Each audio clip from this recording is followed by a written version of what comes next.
secondly on Ukraine. Sure. Yesterday, Zelensky said in an interview that he says that it's not fair that the president is saying that Ukraine has to make concessions.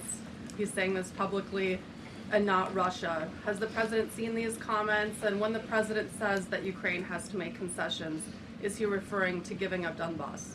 I think the president would respond to that by saying he does not think it's fair that thousands of Ukrainians are losing their lives, and Russians too, in this deadly war. And that's why the president and his team have committed a tremendous amount of time and energy in bringing this war that is very far away from the United States of America, but nevertheless, this is a president of peace. And so he's committed a tremendous amount of time and energy to bringing this war to an end. Just yesterday, there was another round of trilateral talks between the U.S., Russia, and Ukraine.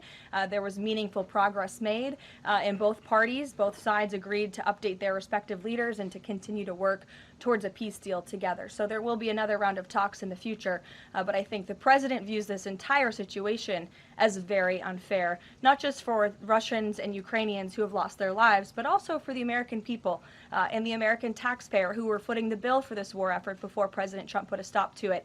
And I would just remind everyone around the world that the United States is still selling weapons to NATO that are then being sent to Ukraine in their defense of their freedom in their borders. Michael. Russia is reportedly joining Iran for joint naval exercises in the Gulf of Oman this week. Has the president issued any kind of warning to Russia or even China not to involve itself if the U.S. decides to strike Iran? Not to my knowledge, no, or not that I would dictate from this podium. I wouldn't reveal the president's private conversations with world leaders. With respect to that, again, when it comes to Iran, the president has a decision to make, and he will do that, and I'm not going to broadcast what that decision may be ahead of him. Jelajahi cara baru mendapatkan informasi. Download Metro TV Extend sekarang.